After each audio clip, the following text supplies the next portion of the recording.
Good morning all of you. आप सभी को हमारी संस्था करियर कैंपस में स्वागत है। पॉलिटी सेशन चल रहा है और पॉलिटी सेशन में आज का जो चैप्टर है यह है भारतीय संविधान के स्रोत, अर्थात अगर हम देखें तो सोर्स ऑफ इंडियन कॉन्स्टिट्यूशन। तो सोर्स ऑफ इंडियन कॉन्स्टिट्यूशन के अंतर्गत हम वो सारे विषय वस्तु को पढ़ेंगे कि भारत के संविधान में जो अलग अलग विषय वस्तु ऐड किया गया, जो उसका उल्लेख किया गया, उसका सोर्स क्या है, वो किस देश के संविधान से प्रेरित है या किस अधिनियम से प्रेरित है। तो अगर हम इसमें देखते हैं कि किस किस देश से प्रेरित है, तो जो संविधान निर्माणकर्ता थे, जिन्होंने संविधान का निर्माण किया, संविधान सभा जो थी वह अलग अलग देशों का संविधानों का अध्ययन किया। वहां पर उनको जो विषय वस्तु लगा कि बेहतर है जनता सरकार सभी के लिए, यानी कि कुछ चीजें ऐसी थी जो जनता के लिए डायरेक्ट रूप से उन्हें लगा कि ये बेस्ट है, भारत में भी होना चाहिए, भारत की जनता को भी ये अधिकार मिलना चाहिए, तो उसको वहां से लेकर के भारत के संविधान में ऐड कर दिया गया। फिर उसी तरह से कुछ ऐसे विषय वस्तु थे जो भारत के सरकार, जो भारत का सरकार होगा या भारतीय सरकार जो बाद में चल करके अपना शासन व्यवस्था संभालेगी, तो उसके लिए जो कुछ बेस हो या कुछ ऐसा चीज जो वहां पर उन्हें बेहतर लगा, तो उन्होंने ऐसे चीजों को भारत के संविधान में भी ऐड कर दिया ताकि भारत को भी वो बेहतर व्यवस्था मिल सके। तो ये सोर्स जो है लगभग आप पढ़ें कि भारत के संविधान के निर्माण में लगभग 60 देशों के संविधानों को पढ़ा गया। जो संविधान निर्माण करता थे उन्होंने अलग अलग देशों के संविधानों को पढ़े और सारे जगहों से उन्होंने अपना ज्ञान का सोर्स, अपना दिमाग, सोच विचार सब खुले रख करके जो भी लगा भारत के लिए वो सारा ऐड कर दिए भारत के संविधान में। तो इन्हीं चीज़ों को हम आज पढ़ेंगे कि ऐसा क्या है जो भारत के संविधान में ऐड किया गया अलग अलग देशों से, और वो उसका सोर्स क्या था, आधार क्या था। इसमें सबसे बेहतर अगर हम बात करेंगे तो एक आता है 1935 का अधिनियम। 1935 का अधिनियम, 1935 का एक्ट की हम बात करेंगे। देखिए 1935 का जो अधिनियम था, इसका अपने आप में आधार क्या था ये भी जानने वाली बात है कि इसका आधार आखिर क्या था। तो इसका आधार अगर हम देखेंगे आधार, तो इसका आधार आ जाता है आपका एक तो साइमन कमीशन। साइमन कमीशन का जो रिपोर्ट था वो 1935 के अधिनियम को तैयार करने में एक आधार प्रदान करता है। साथ ही साथ अगर हम और देखें तो और क्या था, तो तीसरा जो गोलमेज सम्मेलन था, गोलमेज सम्मेलन, तीसरा गोलमेज सम्मेलन की जो रिपोर्ट हुई वह भी 1935 के अधिनियम में जो प्रावधान ऐड किया गया या लाया गया उसको बेस दिया, उसका बेस बनाने का काम किया गोलमेज सम्मेलन की रिपोर्ट। और क्या था, तो इसके साथ ही साथ अगर हम देखें एक और चीज कि एक श्वेत पत्र आता है, वह भी आधार प्रदान करता है। श्वेत पत्र 1934-33 का एक श्वेत पत्र था, हालांकि 33 में ही 1933 का एक श्वेत पत्र आता है जो भी 1935 के अधिनियम को तैयार करने में उसको आधार देता है। तो ये सब 1935 के अधिनियम को तैयार करने का आधार बना। अब आता क्या है कि इन सारे आधारों के लिए एक कमेटी बनाई गई थी लिन-लिथगो की अध्यक्षता में। लिन-लिथगो जो थे इनकी अध्यक्षता में ही इन सारे रिपोर्टों को मतलब विचार करने के लिए कि क्या है नहीं है कैसे, यानी जांच पड़ताल करने के लिए, तो इसके जांच पड़ताल के लिए एक कमेटी बनाई गई और किसकी अध्यक्षता में, लिन-लिथगो के अध्यक्षता में। और इसके बाद जाकर के इसने जो रिपोर्ट दी उस रिपोर्ट के आधार पर 1935 का अधिनियम तैयार किया गया। और यह भारत शासन अधिनियम 1935 जो था, इसमें ऐसे कई प्रावधान था जो कि अभी प्रेजेंट टाइम में जो हमारा कॉन्स्टिट्यूशन है, संविधान है, उसमें डायरेक्टली या फिर इनडायरेक्टली या कुछ उसमें मूलभूत चीज़ों में परिवर्तन करके भारत के संविधान में से ऐड कर दिया गया है। तो ये एक बहुत बड़ा भारत के संविधान के निर्माण में सोर्स में एक बहुत बड़ा फैक्टर के रूप में आया, यानी एक आधार के रूप में आता है। तो हम ये जानेंगे कि 1935 के एक्ट से भारत के संविधान में ऐसे कौन से विषय वस्तु है जो डायरेक्टली या इनडायरेक्टली है। तो इसमें से ज़्यादा तो हम उतना नहीं लिख पाएंगे तुरंत, क्योंकि ये बहुत ज़्यादा हो जाएगा, क्योंकि एक अच्छा खासा बर्डन है इसका अपना भारत के संविधान पे। लेकिन कुछ ऐसे हैं जहाँ से क्वेश्चन एराइज किया जाता है, तो हम उन्हीं पॉइंटों को ध्यान में रखते हुए पढ़ेंगे कि ऐसा कौन सा पॉइंट है जो एग्जाम्स के पॉइंट ऑफ व्यू से इम्पोर्टेंट है। तो अगर हम देखेंगे कि 1935 के अधिनियम से क्या क्या लिया गया, तो एक आता है संघीय नियोजन। क्या आता है? संघीय नियोजन। संघीय नियोजन। और क्या आता है? संघीय नियोजन के बाद आ जाता है शक्तियों का विभाजन। शक्तियों का विभाजन। और क्या आता है? शक्तियों के विभाजन के बाद द्विसदनीय जो व्यवस्था हम देखते हैं लोकसभा, संसद में लोकसभा, राज्यसभा, ये द्विसदनीय व्यवस्था भी यहीं से, द्विसदनीय व्यवस्था। तो ये रहा द्विसदनीय व्यवस्था का भी प्रावधान अगर हम देखेंगे तो कहाँ से? 1935 के अधिनियम से। और अगर इसमें देखेंगे तो एक आता है प्रांतीय स्वायत्तता की जो बात करेंगे, प्रांतीय स्वायत्तता। प्रांतीय स्वायत्तता यह भी कहाँ से? 1935 के एक्ट से है। तो ये कुछ प्रावधान है जो 1935 के अधिनियम से डायरेक्टली या इनडायरेक्टली रूप से लाया गया है। अब आता है कि और कुछ ऐसे सोर्स है जो 1935 के अधिनियम में ऐड किया गया और उसे भारत के संविधान में डायरेक्टली लाया गया। आप पढ़ते हुए आपातकाल की जर्मनी के वाइमर संविधान से है, लेकिन यहाँ पर भी उल्लेख था 1935 के अधिनियम में भी आपातकाल के बारे में बताया गया। तो आप इसे भी लिख सकते हैं, आपातकाल जैसे प्रावधान, आपातकाल।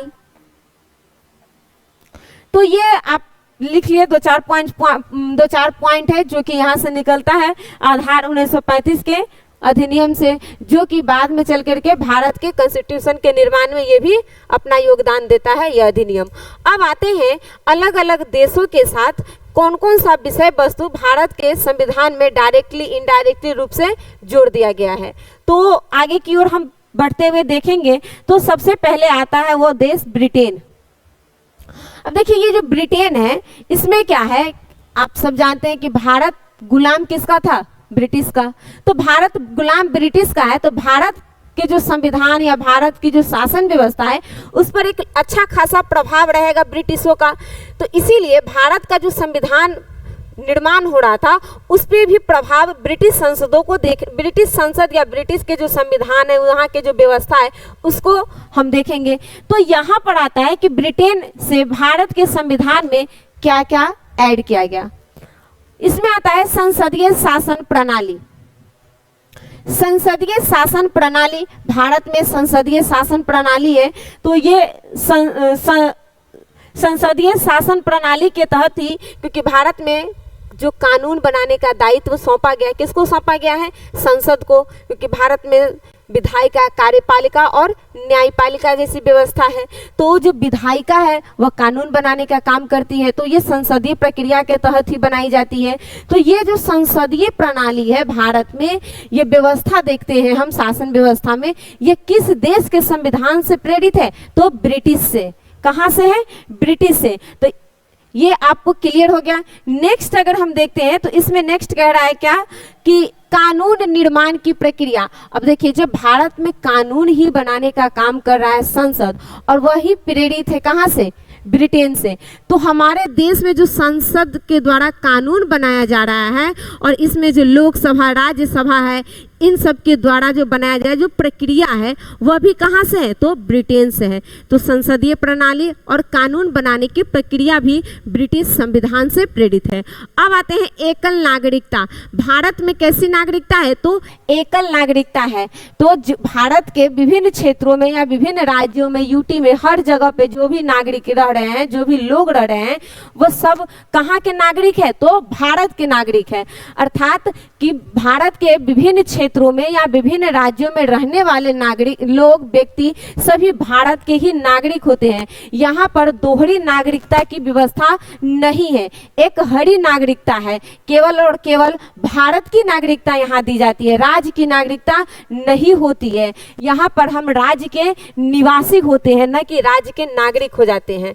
तो ये भी समझेंगे। तो ये एकल नागरिकता का जो प्रावधान भारतीय संविधान में है, आगे हम सारा पढ़ेंगे, एक एक करके चैप्टर को जब पढ़ेंगे, भाग 1, भाग 2, भाग 3, तो इन सारे चीजों के बारे में एकदम डिटेल से पढ़ेंगे। आज हमारा मेन फोकस है कि सोर्स क्या है, संविधान के निर्माण में जो भी निर्माण किया गया है, जो भी विषय वस्तु ऐड किया गया है, इसका सोर्स क्या है, कहाँ कहाँ से कौन कौन से विषय वस्तु लाया करके संविधान में ऐड किया गया है। तो ये आता है एकल नागरिकता ब्रिटेन से। उसके बाद आता है मंत्री परिषद का सामूहिक उत्तरदायित्व। आप सभी जानते हैं कि जो मंत्री परिषद होता है वह सामूहिक रूप से किसके प्रति उत्तरदायी होता है, तो लोकसभा के प्रति। किसके प्रति उत्तरदायी होता है, लोकसभा के प्रति। मंत्रीगण जितने होते हैं, यानी मंत्री परिषद जो है वह किसके प्रति उत्तरदायी होगा, लोकसभा के प्रति। तो ये प्रावधान भी ब्रिटेन के संविधान से लाया गया। नेक्स्ट है राष्ट्रपति संवैधानिक प्रमुख होता है। भारत में संवैधानिक प्रमुख एक होता है और एक होता है वास्तविक प्रमुख। तो भारत में जो संवैधानिक प्रमुख के तौर पर होते हैं वो होते हैं राष्ट्रपति जी।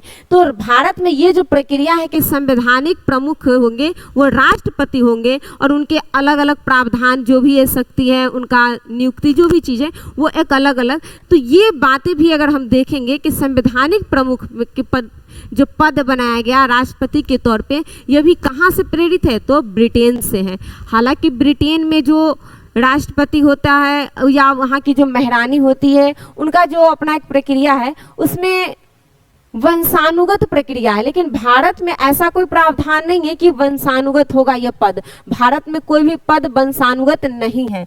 तो याद रखेंगे हम, राष्ट्रपति का संवैधानिक प्रमुख के रूप में जो संविधान के रूप में हम देखते हैं, यह भी कहाँ से प्रेरित है, ब्रिटेन के संविधान से। उसके बाद आता है अखिल भारतीय सेवा, यानी भारत में राज्य केंद्र दोनों स्तरों पर अगर हम देखें जो सेवा देने का काम करता है, यानी सेवा का प्रणाली जो है, व्यवस्था है, संचालन प्रशासनिक व्यवस्था का, तो ये भी अगर हम देखेंगे तो ये भी ब्रिटेन के संविधान से प्रेरित है, जिसमें IAS, IPS, IFC ये जो हम देखते हैं ये सब कहाँ से आपको मिलेगा, ब्रिटेन से।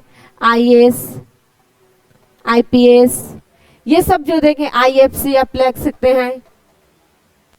तो ये सारा चीज अगर हम देखेंगे तो ये सब कहाँ से प्रेरित है, तो ये सब IAS, IPS ये सब भी अखिल भारतीय सेवा के प्रणाली के अंतर्गत, ये भी ब्रिटेन के संविधान से है। नेक्स्ट है द्विसदनीय व्यवस्था। द्विसदनीय व्यवस्था अर्थात भारत में लोकसभा और राज्यसभा जैसी जो व्यवस्था है, यह व्यवस्था भी कहाँ से प्रेरित है, ब्रिटेन के संविधान से। तो आप देख रहे हैं कि इतने विषय वस्तु भारत के जो संविधान में देखने को मिलता है या भारतीय शासन व्यवस्था में जो हम देख रहे हैं, ये सारी प्रणाली, ये सारी व्यवस्था किस देश के संविधान से है, तो ये ब्रिटेन के संविधान से। पहला अगर हम देखेंगे तो संघीय नियोजन। नेक्स्ट अगर देखेंगे, संघीय नियोजन माफ कीजिएगा, ये है संसदीय शासन प्रणाली। तो ये संसदीय शासन प्रणाली, कानून बनाने की प्रक्रिया। नेक्स्ट है एकल नागरिकता, मंत्री परिषद का सामूहिक उत्तरदायी, राष्ट्रपति का संवैधानिक प्रमुख के तौर पे होना। उसके बाद अखिल भारतीय सेवा के का जो व्यवस्था है, प्रणाली उल्लेख है, यह भी। नेक्स्ट आता है द्विसदनीय व्यवस्था। ये सारी व्यवस्था हमें कहाँ से मिल रही है देखने को, तो ब्रिटेन के संविधान से। नेक्स्ट आता है अमेरिका। अमेरिका के संविधान से कौन कौन से विषय ऐड किए गए हैं उस पर हम ध्यान देते हैं। तो सबसे पहली बात है कि अमेरिका से प्रस्तावना, आप सभी प्रस्तावना पढ़ ही चुके हैं। जो प्रस्तावना की जो आप इतना अच्छा खासा देखे हैं, उसमें इतने सारे चीज़ों को, तथ्यों को उसमें ऐड किया गया है, उसकी भाषा, भारत के संविधान के आदर्शों को। तो ये जो प्रस्तावना भारत में है, ये प्रस्तावना किस देश से है प्रेरित, तो ये अमेरिका के संविधान से प्रेरित है। उसके बाद आता है स्वतंत्र न्यायपालिका व्यवस्था, यानी भारत में न्यायपालिका व्यवस्था जो है वह कैसी है, तो स्वतंत्र निष्पक्ष है। तो ये प्रावधान भी कहाँ से, अमेरिका के संविधान से। तो प्रस्तावना, स्वतंत्र न्यायिक व्यवस्था भी कहाँ से, अमेरिका के संविधान से। नेक्स्ट आता है मौलिक अधिकार, जो भारत के कॉन्स्टिट्यूशन में भाग 3 में इसको ऐड किया गया, मौलिक अधिकार। और यह मौलिक अधिकार भी कहाँ से, अमेरिका के संविधान से। नेक्स्ट है न्यायिक पुनराविलोकन। न्यायिक पुनराविलोकन का मतलब होता है कि कोर्ट अपने ही निर्णय को पलट सकती है, उसका अवलोकन कर सकती है, उसकी पुनः जांच पड़ताल करके फिर से वह अपना फैसला सुना सकती है। तो ये न्यायिक पुनरावलोकन की जब बात करेंगे, यह भी विधि व्यवस्था कहाँ से लिया गया, तो अमेरिका के संविधान से। सुप्रीम कोर्ट यह व्यवस्था, जैसे सुप्रीम कोर्ट भारत में सर्वोच्च न्यायालय की बात जब आती है तो यह कहाँ से, अमेरिका के संविधान से। नेक्स्ट आता है उपराष्ट्रपति का पद। उपराष्ट्रपति का पद भी भारत के संविधान में अमेरिका से प्रेरित है। तो ये सारा प्रावधान आप देख रहे हैं कि अमेरिका के संविधान से लिया गया है। तो प्रस्तावना, सबसे पहले क्या है, प्रस्तावना। उसके बाद क्या है, स्वतंत्र न्यायपालिका। न्यायपालिका के बाद मौलिक अधिकार। उसके बाद न्यायिक पुनरावलोकन। तो न्यायिक पुनरावलोकन, सुप्रीम कोर्ट और उपराष्ट्रपति। आप याद रखेंगे न्यायपालिका से संबंधित जब भी आएगा, सुप्रीम कोर्ट का हो या स्वतंत्र न्यायपालिका की बात की जाए, तो ये सब या न्यायिक पुनरावलोकन की बात हो, तो ये सारे विषय वस्तु कहाँ से लिया गया है, अमेरिका के संविधान से। मुझे बार बार ब्रिटेन आ जा रहा है, इसके लिए माफ कीजिएगा। और ये है उपराष्ट्रपति के पद भी अमेरिका से। नेक्स्ट आता है ये देश और विषय के बारे में। फिर ये नेक्स्ट देश है हमारा कनाडा। अर्थात कनाडा के संविधान से क्या क्या भारतीय संविधान में ऐड किया गया है। तो सबसे पहले आता है शक्तियों का विभाजन। शक्तियों का विभाजन का मतलब हुआ कि केंद्र और राज्य स्तर पर जो शक्ति का बंटवारा है, यह कहाँ से हम देखते हैं, तो कनाडा। यानी कि इस तरह की प्रक्रिया भारतीय संविधान में कनाडा के संविधान से लिया गया है। संविधान में शक्तियों के बंटवारा के संबंध में, केंद्र और राज्य के विषय वस्तु में। अब आता है संघात्मक शासन व्यवस्था। इसी के आधार पर तो केंद्रीय जो विकेंद्रीकरण की बात आती है भारत में, भारत में शक्ति का विकेंद्रीकरण, सत्ता का विकेंद्रीकरण, यानी किसी एक व्यक्ति के हाथ में सारा पावर नहीं हो, तो ये उसी के अंतर्गत ये आता है। तो ये कनाडा के संविधान से। संघात्मक शासन व्यवस्था, तो ये व्यवस्था भी कहाँ पे है, तो कनाडा से। जैसे भारत में केंद्र सरकार है, राज्य सरकार है, दोनों के पास अपना अपना शक्ति है, पावर है, तो अपने हिसाब से। तो ये जो व्यवस्था हम देख रहे हैं, यह व्यवस्था भी कहाँ से, कनाडा के संविधान से। नेक्स्ट आता है अवशिष्ट शक्तियों का विकेंद्रीकरण। अब देखिए शक्तियों के विभाजन में तो संघ सूची, राज सूची, समवर्ती सूची है, और एक आता है अवशिष्ट सूची। अवशिष्ट शक्तियों का केंद्रीकरण अर्थात क्या हुआ, इसका मतलब वैसे विषय वस्तु जो संविधान में वर्णित नहीं है। अर्थात जैसे देखिए जिस समय संविधान बन रहा था, तो ऐसे बहुत सारे चीजें थी जो उस समय के अनुसार जो लगा उसको ऐड किया गया। लेकिन ऐसे भविष्य में भी ऐसे कुछ ऐसे नए विषय हो सकते हैं जिसके बारे में हम अभी नहीं जानते हैं, नहीं समझ रहे हैं, लेकिन भविष्य में हो सकता है। तो उन तमाम सारे विषयों के लिए एक अवशिष्ट शक्ति दिया गया, जिसमें क्या है कि उसमें जो भी विषय जाएगा उस पे कानून बनाने का दायित्व किनको सौंप दिया गया, केंद्र सरकार को। तो ये अवशिष्ट शक्ति के अंतर्गत आता है। जैसे देखिए उस समय में तो इतना डिजिटल मार्केटिंग का बात था ही नहीं, तो डिजिटल मार्केटिंग अगर देखेंगे कि उस समय इतना संचार व्यवस्था भी नहीं था, उस समय साइबर क्राइम नहीं था, तो ये सारी व्यवस्था जो अपशिष्ट रूप में रह गया है, यानी कि उस पे जो कानून बनाने का काम करेगा जिसके बारे में उल्लेख नहीं था, ये सारा काम केंद्र सरकार के अंतर्गत होगा। केंद्र द्वारा राज्यपाल की नियुक्ति, तो केंद्र के द्वारा राज्यपालों की नियुक्ति अलग अलग राज्यों में जो राज्यपाल की नियुक्ति होती है, राष्ट्रपति हालांकि करती है, बट वह मंत्रिपरिषद के हिसाब से करती है। तो ये केंद्र के द्वारा ही होता है। इनडायरेक्ट रूप से भले दिख रहा है, लेकिन डायरेक्टली अगर देखें अगर अच्छे से तो आपको समझ में आ जाएगा ये केंद्र के द्वारा ही होता है। नियुक्ति भले राष्ट्रपति करते हैं। तो ये केंद्र के द्वारा राज्यपालों की नियुक्ति भी हम कहाँ से देखेंगे, कनाडा के संविधान से। तो शक्ति का विभाजन कहाँ से, कनाडा से। नेक्स्ट है संघात्मक शासन व्यवस्था, कनाडा से। अपशिष्ट शक्तियों का केंद्रीकरण, विकेंद्रीकरण नहीं, केंद्रीकरण, क्योंकि एक ही के पास है अपशिष्ट शक्ति, केंद्र सरकार के पास, इसलिए केंद्रीकरण। केंद्र द्वारा राज्यपालों की नियुक्ति, यह भी कहां से, कनाडा के संविधान से। नेक्स्ट है ऑस्ट्रेलिया। ऑस्ट्रेलिया से समवर्ती सूची लिया गया है। अभी बताएं कि 3 सूची, संघ सूची, राज्य सूची, समवर्ती सूची। तो ये जो शक्ति का विभाजन तो हम देख लिए कनाडा वाला से, लेकिन समवर्ती सूची के बाद जब करेंगे तो यह यानी कि जिसमें वैसे विषय वस्तु है जिसमें कानून बनाने का दायित्व केंद्र सरकार और राज्य सरकार दोनों को सौंपा गया। तो यहाँ पर क्या आएगा, जो समवर्ती सूची का प्रावधान है यह ऑस्ट्रेलिया से। संयुक्त बैठक अर्थात क्या हुआ इसका मतलब, हालांकि इसको तो हम और अच्छे से पढ़ेंगे ही, लेकिन संयुक्त बैठक मतलब क्या, 2 आदमी एक साथ बैठेंगे। तो हाँ भाई, दोनों एक साथ साथ बैठेंगे, लेकिन कौन वो 2 व्यक्ति होंगे जो साथ साथ बैठेंगे, तो लोकसभा और राज्यसभा। जब लोकसभा और राज्यसभा को साथे साथे बिठाया जाएगा एक के साथे, तो यही होती है संयुक्त बैठक। और संयुक्त बैठक का जो प्रक्रिया है, प्रावधान जो लिया गया वह कहाँ से लिया गया, ऑस्ट्रेलिया से लिया गया है। ऑस्ट्रेलिया से संयुक्त बैठक की बात किया गया है कि जब कभी भी लोकसभा और राज्यसभा में किसी प्रकार का गतिरोध उत्पन्न हो जाएगा तो दोनों को एक साथ बैठा करके काम किया जाएगा, सुलझाया जाएगा, जो विधेयक है उसको पारित कराया जाएगा। तो ये संयुक्त बैठक की बात समझ गए, कहाँ से, ऑस्ट्रेलिया से। देखिए आप याद ऐसे भी रख सकते हैं, जब लड़ाई झगड़ा होता है तो एक साथ कोई नहीं रहना चाहता है, लेकिन कोई आशा देने वाला व्यक्ति होता है, कह रहे कोई बात नहीं है, हो जाएगा, थोड़ा दिन दम धरो ना, कुछ दिन दम धरो, फिर तो हो ही जाएगा मेल मिलाप। चाहे वो भाई बहन में हो लड़ाई, या फिर 2 भाइयों के बीच में, या फिर ऐजे कहीं भी आप देख सकते हैं। तो आशा की बात ध्यान रखेंगे आप, याद रखने के लिए हम ये सब बात बता देते हैं, आप इसे अन्यथा ना समझ लें। तो संयुक्त बैठक ऑस्ट्रेलिया से, आशा रखना है कि एक साथ आएंगे, बैठेंगे हम।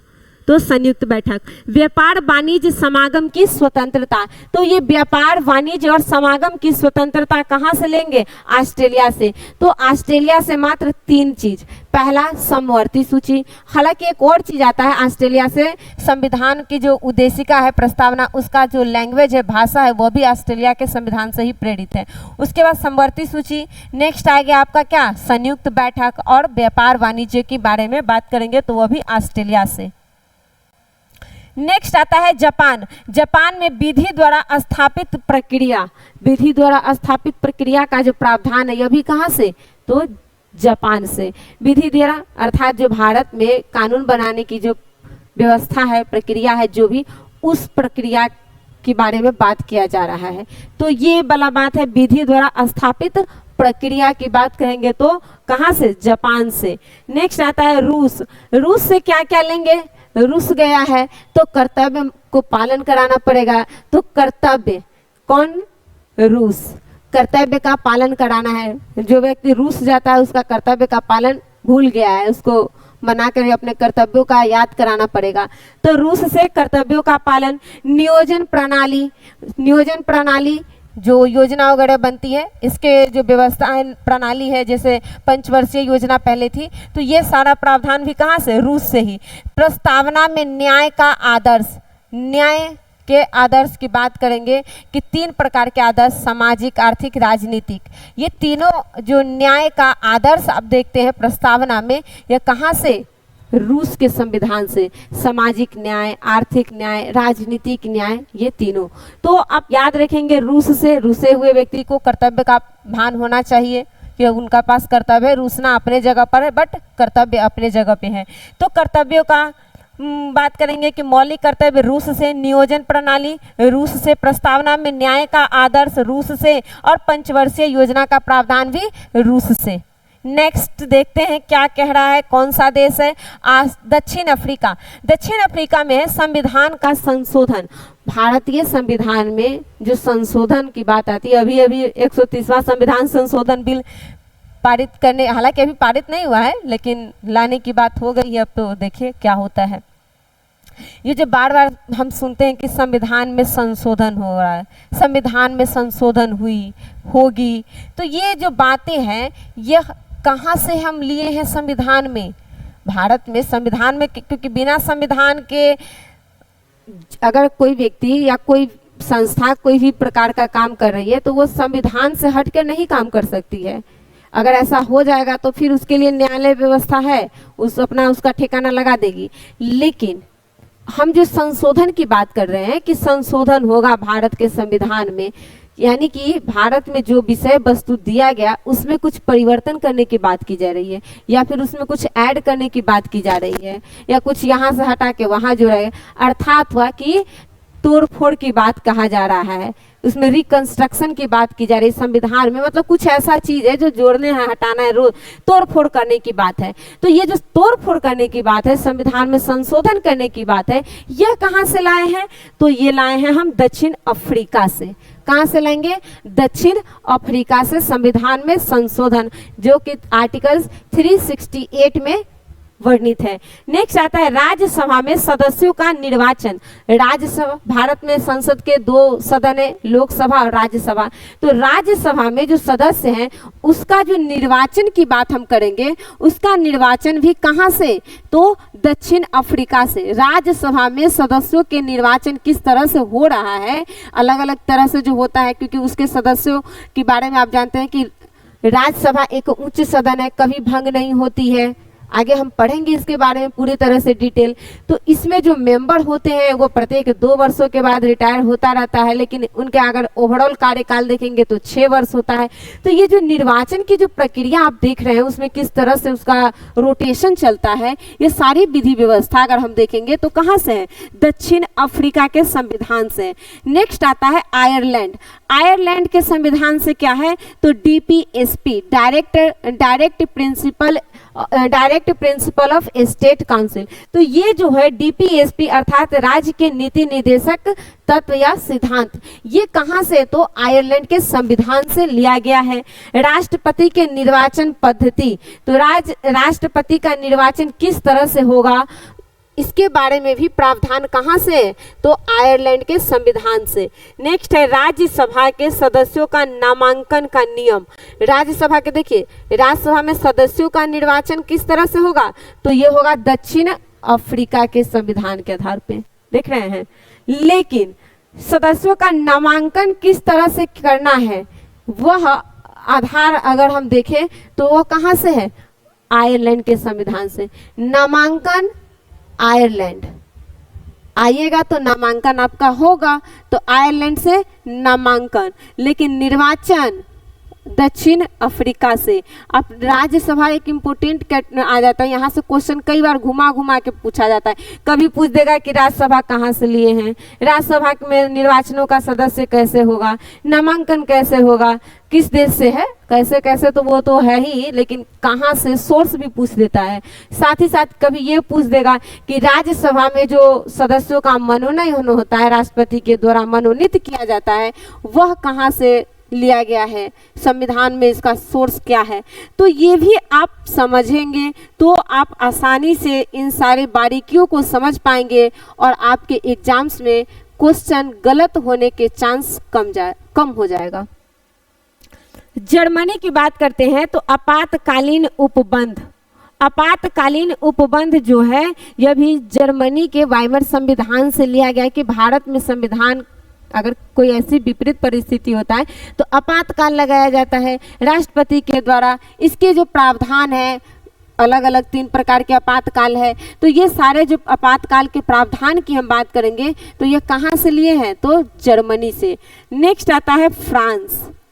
फ्रांस से गणतंत्र प्रणाली। भारत एक गणतंत्रात्मक देश है, लोकतंत्रात्मक है और साथ में गणतंत्रात्मक, यानी कि भारत का जो लोकतंत्र है वो गणतंत्रात्मक प्रणाली के द्वारा अंतर्गत है। तो भारत एक गणतंत्रात्मक लोकतंत्र है। तो यहाँ पर अगर हम देखेंगे तो ये जो गणतंत्र प्रणाली अगर कहेंगे भारत में कहाँ से प्रेरित है, तो ये है आपका फ्रांस। कहाँ से है? फ्रांस से। नेक्स्ट आता है प्रस्तावना में स्वतंत्रता। प्रस्तावना में 5 प्रकार की स्वतंत्रता की बात की गई है। भारत के जो संविधान है और उसमें जो प्रस्तावना है उसमें कितने प्रकार की स्वतंत्रता की बात की गई है? 5 प्रकार की स्वतंत्रता। और यह किस देश के संविधान से लिया गया है? तो फ्रांस के संविधान से। समानता। समानता तो दो प्रकार के समानता का भी उल्लेख है। तो स्वतंत्रता, समानता और बंधुत्व अर्थात भाईचारा, यह भी विधि व्यवस्था में जो उल्लेख है हमारे संविधान में, यह किस देश के संविधान से प्रेरित है? तो फ्रांस से। तो गणतंत्र, उसके बाद आ जाता है आपका क्या, समानता, स्वतंत्रता और बंधुत्व। तो ये तीनों चीज भी फ्रांस के संविधान से है। नेक्स्ट अगर हम देखें तो ये आपका ये सारा जितना अभी तक हम बताए हैं लगभग सोर्स रहा आपके संविधान के अलग अलग विषयों के ऐड करने का, कहाँ कहाँ से कौन कौन सा विषय वस्तु लिया गया है, और सारा मैंने जो भी मुझे लगता है कि जहाँ से क्वेश्चन एराइज किया जाता है उन तमाम चीज़ों को हमने बताने का प्रयास किया आपको। और आपको मेरा वीडियो कैसा लगता है प्लीज़ कमेंट करके ज़रूर बताएं। अगर अच्छा लगता है तो लाइक करें और अपने वैसे दोस्तों के पास शेयर करें जिनको ये मटेरियल, इस तरह के चीज़ों को समझने में दिक्कत होती है और इस तरह के सोर्स उनको चाहिए, ताकि उनको हेल्प हो, मदद हो और उनकी जो तैयारी है वो बेहतर हो सके और अपना जो उनका सिलेक्शन का जो दायरा है वह अपने सीट को सुनिश्चित कर सके। अपना ख्याल रखें। जय हिंद।